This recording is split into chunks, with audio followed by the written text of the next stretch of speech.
दोस्तों, आपका हमारे channel NBN Narwana breaking news में बहुत बहुत स्वागत है। आज हम आपके लिए एक नई इंटरेस्टिंग वीडियो लेकर आए हैं। आइए बढ़ते हैं आगे। आजादी के बाद से आज तक यहां नहीं बना कोई हिंदू सांसद, कभी नहीं रहा मोदी लहर का असर। जाने क्या है इसकी वजह। लोकसभा चुनाव चल रहे हैं और किसी को यह समझ में नहीं आ रहा कि इस बार जनता किसके साथ जाएगी और देश में किसकी सरकार बनेगी। हालांकि कहीं बीजेपी की लहर दिखती है तो कहीं कांग्रेस की, लेकिन एक सीट ऐसी भी है जहां मोदी लहर का ना तो कोई असर दिखता है और ना ही मोदी लहर का असर होता है। और तो और इस सीट पर कभी कोई हिंदू सांसद तक नहीं बना है। अब आप सोच रहे होंगे कि आखिर वो कौन सी सीट है और कौन से राज्य में है। तो चलिए हम आपको बताते हैं कि आजादी के बाद से अब तक एक भी हिंदू लोकसभा का चुनाव यहां से नहीं जीत पाया है। इस सीट पर बता दें 1971 से 2004 तक कांग्रेस लगातार इस सीट पर जीतती रही, लेकिन 2009 के बाद से कांग्रेस भी यहां जीत नहीं दर्ज कर पाई। इस सीट का नाम है धुबरी। धुबरी सीट पर all India United democratic front यानी AIUDF के प्रमुख बदरुद्दीन अजमल का मुकाबला कांग्रेस के रकीबुल हुसैन और AGP के जावेद इस्लाम से है। बताया जाता है 2014 के लोकसभा चुनाव में असम की 14 में से 7 सीटों पर बीजेपी ने जीत दर्ज की थी, जबकि 2019 में बीजेपी 9 सीटें जीतने में कामयाब रही थी। लेकिन मोदी लहर के बाद भी बीजेपी धुबरी लोकसभा सीट पर बदरुद्दीन अजमल के सियासी तिलिस्म को नहीं तोड़ सकी, जबकि कांग्रेस के उम्मीदवार रकीबुल हुसैन भी बड़े कद के नेता हैं और साल 2001 से समागोड़ी विधानसभा चुनाव से जीत दर्ज करते आ रहे हैं।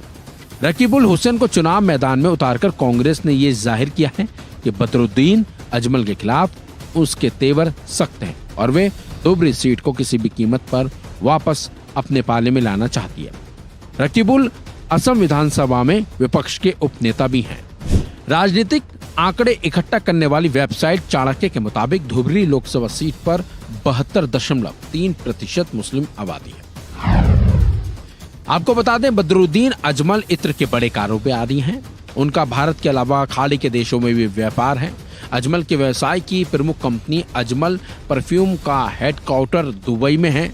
मिडिल ईस्ट में उनके 270 रिटेल शोरूम हैं। अजमल की कंपनी के परफ्यूम को 42 देश में एक्सपोर्ट किया जाता है। इसके अलावा अजमल सुपर 40 योजना के जरिए अजमल फाउंडेशन मेडिकल इंजीनियरिंग और सिविल सेवा परीक्षा की तैयारी के लिए छात्रों को वित्तीय सहायता देता है। उनका फाउंडेशन असम में 73 स्कूल भी चलाता है, जहां सभी धर्मों के बच्चे पढ़ते हैं। अजमल को असम में मुसलमानों का मसीहा भी कहा जाता है।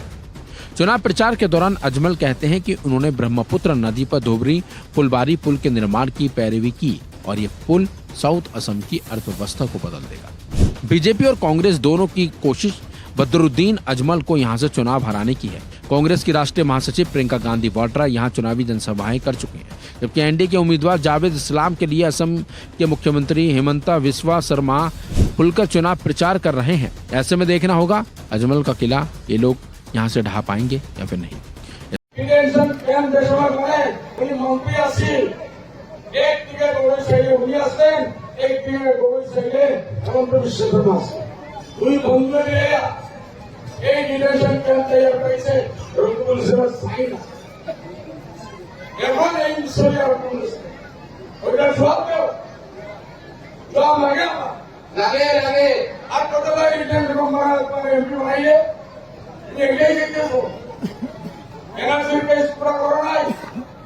আমরা করছি 38 লাখ মহিলা 48 লাখ আমরা বাঁচাচ্ছি।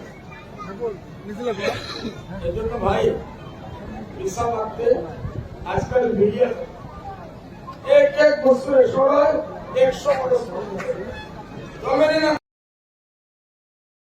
दोस्तों, आज के लिए बस इतना ही। आगे हमारी वीडियो पाने के लिए प्लीज हमारे चैनल को सब्सक्राइब करें, लाइक करें, शेयर करें।